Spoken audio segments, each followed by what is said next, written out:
Prometí hablar de uno de los temas más complejos y discutidos a nivel mundial. Una historia que mezcla religión, imperios, exilios y guerras. Hoy vamos a hablar de la historia de Israel. Y como siempre, un poquito de contexto, un poquito de historia. ¿A dónde nos vamos? Nos vamos alrededor del año 2000 a.C.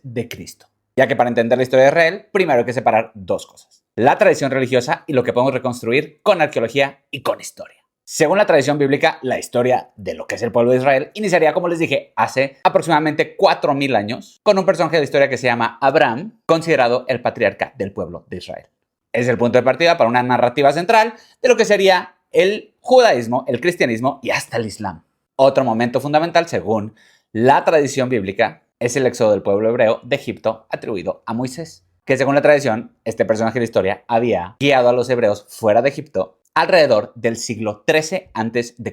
Según la tradición, después de este éxodo, este pueblo llegaría a las tierras de lo que es Canaán, donde comenzarían a consolidarse como lo que es una comunidad. Pero aquí es justo donde la historia y la arqueología empiezan a discrepar en la perspectiva.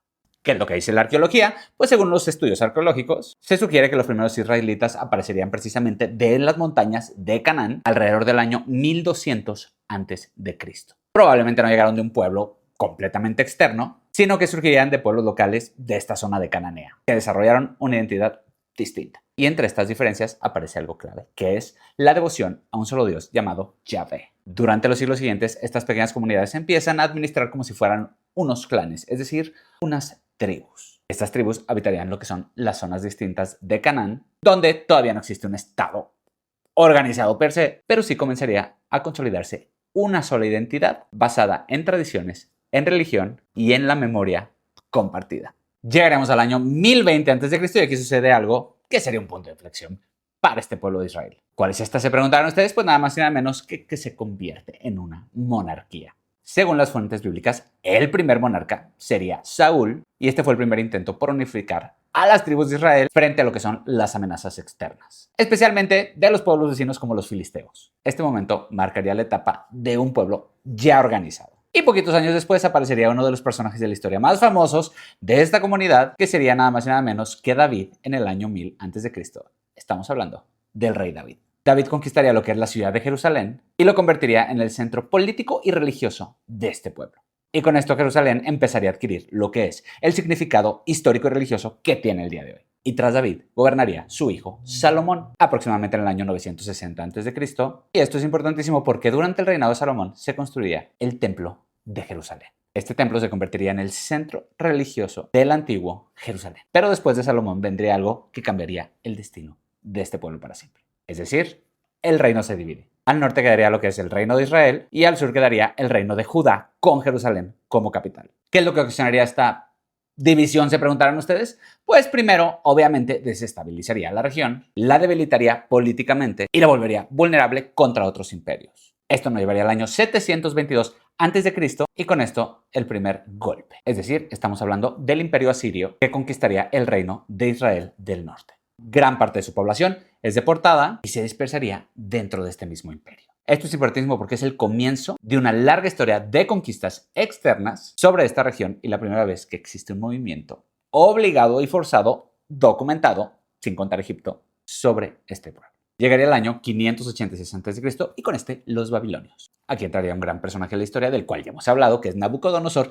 II, que conquistaría Jerusalén, destruiría el primer templo de Salomón y exiliaría a gran parte de la población alrededor de Babilonia. Este momento marcaría uno de los grandes traumas de la religión judía. Y unos años después, es decir, en el año 539 a.C., llegaría otro personaje de la historia llamado Ciro el Grande del Imperio Persa, que conquistaría Babilonia y permitiría que los judíos regresaran a Jerusalén. Y lo más importante, que reconstruyeran su templo. Así es como lo harían. ¿Y dónde está la ironía? Que son precisamente estos persas del actual Irán los que les darían su territorio de regreso a los judíos. Seguimos en la línea del tiempo y llegamos al año 63 a.C. y con este, los romanos. Bajo el mando de este gran personaje de la historia llamado Pompeyo, llegarían los romanos a conquistar Jerusalén y de esta forma Judea pasaría a formar parte de este gran imperio romano, primero como reino cliente y después como una provincia. Y a partir de aquí, la región entra en una etapa de tensiones constantes con la misma Roma. En esta etapa es donde llegaría Jesús como judío a hacer todo su desorden alrededor de esta zona de Judea para que llegáramos al 70 después de Cristo, donde tras una gran rebelión de los judíos hacia Roma, el emperador Tito se vengara destruyendo lo que es el segundo templo de Jerusalén en el año 70.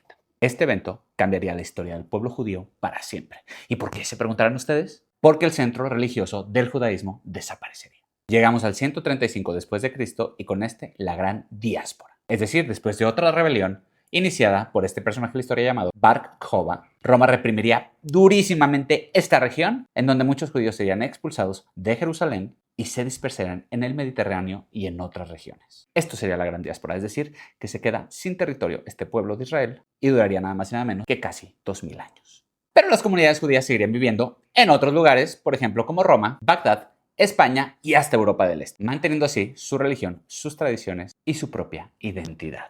Esta identidad que sobreviviría por siglos. Llegaríamos al siglo VII después de Cristo, con una comunidad judía prácticamente pulverizada entre todo el mundo, pero ahora con un elemento importantísimo en la región del Medio Oriente, que es esto, que el Islam se había propagado. Y esto haría que muchísimas comunidades judías estuvieran ahora viviendo en territorios mayormente musulmanes. En ciudades como Bagdad, El Cairo y Córdoba, los judíos participarían activamente en lo que es la vida económica, experimentando incluso durante ciertos periodos una etapa de prosperidad. Aquí hay que mencionar a un personaje de la historia de esta comunidad judía, que sería uno de los pensadores más influyentes del siglo XII. Estamos hablando nada más y nada menos que de Maimónides. Y dejando el Medio Oriente, ahora nos vamos de nuevo a Europa, donde en lugares como España, Francia, Alemania y Europa del Este, los judíos estuvieran desarrollando estas microcomunidades sumamente religiosas y con una propia cultura. Pero su historia en Europa también estaría marcada por varios periodos de persecución, discriminación y expulsiones. Y así llegamos a uno de los años más oscuros de la comunidad judía, es decir, el año de 1492. Si saben la cantidad de sucesos que pasaron en este año, los dos más importantes, obviamente, el descubrimiento de América o el encuentro entre dos mundos y la reconquista, que sería como la toma de Occidente de la parte sur de la península ibérica. Pero este tercer punto es clave para los judíos. Estamos hablando del momento en el cual los reyes católicos decretarían la expulsión de los judíos de toda la península ibérica. Con esto, miles de judíos se trasladarían a otros territorios huyendo de esta persecución, que irían finalmente en lugares como el Gran Imperio Otomano y el norte de África. Este episodio es uno de los grandes desplazamientos de la población judía en este periodo que se le llamó la diáspora. Y metemos fast forward a lo que es el siglo XIX, donde el panorama europeo comenzaría de alguna forma a cambiar. Es decir, el nacionalismo moderno se expande por Europa y muchos pueblos comienzan a tener esta idea de tener lo que es su estado propio. Obviamente, cuando la liga se jala a un lado, también se jala del otro. Entonces, al mismo tiempo, en varias regiones nacería lo que es el antisemitismo, especialmente en Europa Oriental. Y con esto, en el año de 1897, nacería lo que es el sionismo político. ¿Y qué es esto, te preguntarás? Pues la idea central del sionismo es bastante clara, que es establecer un estado judío en lo que es la tierra prometida de Israel. Una figura clave con este gran personaje de la historia llamado Theodor Herzl, que en 1897 organizaría lo que es el primer congreso sionista en Basilea. Y a finales del siglo XIX y principios del siglo XX comenzarían formalmente lo que son las primeras olas de migración hacia la zona de Palestina, que en ese momento formaba parte del Gran Imperio Otomano. Pero volviendo al tema de las migraciones, podemos decir que poco a poco la realidad demográfica iba cambiando en la zona.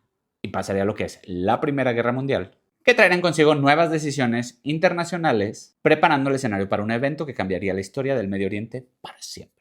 Estamos hablando de nada más y nada menos que de la creación del Gran Estado de Israel en el año 1948.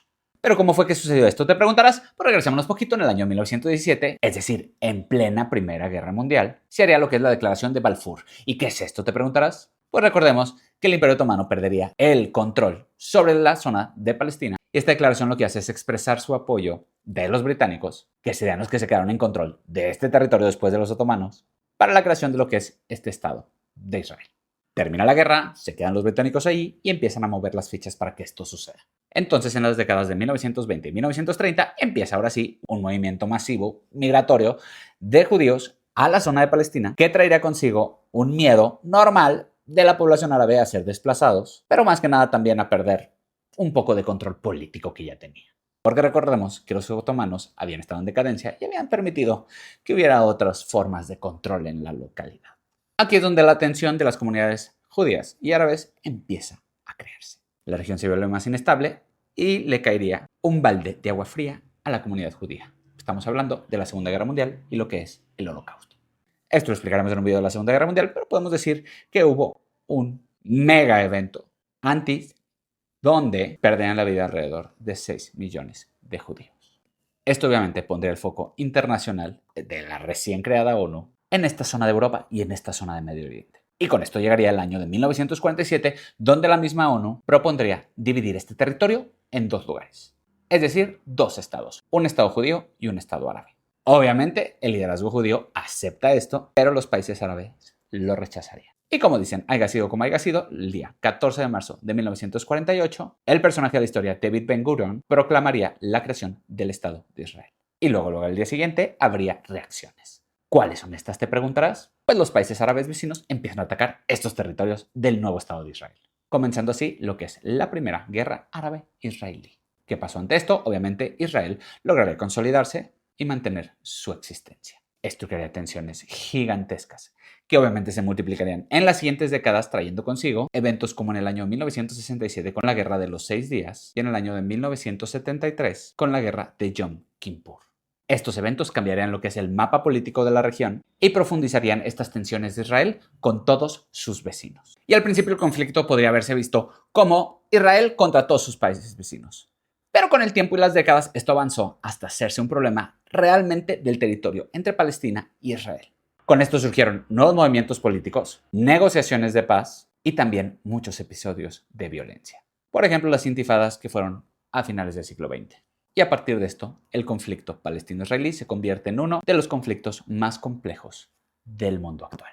Este Estado de Israel estaría occidentalizado precisamente por una cantidad exorbitante de migraciones de países occidentales que contrastarían fuertísimo con la vida islámica que llevaban la mayoría de habitantes de esa zona. Y a partir del nuevo milenio, es decir, a partir del año 2000, tanto Oriente como Occidente se radicalizarían cada día un poco más. Esto haría que empezaran a ver más sus diferencias que sus similitudes, llevándonos hasta el día de hoy, donde los discursos más fuertes, antagónicos de estos dos grupos son precisamente el otro. Trayéndonos hasta ahora este conflicto que estamos viendo actualmente, que ahora con esta historia que te acabo de contar, espero que sea un poco más entendible. Y resumiendo un poquito esto, podríamos decir que a lo largo de esta historia, este pueblo judío ha vivido conquistas, exilios y persecuciones desde los imperios más antiguos, como el egipcio, como los asirios o como el mismo imperio romano, pasando por expulsiones por lo que fue la Europa medieval y hasta tragedias como las del siglo XX con el Holocausto, para que después de casi 2000 años sin un territorio propio, el pueblo volviera a establecerse en el año 1948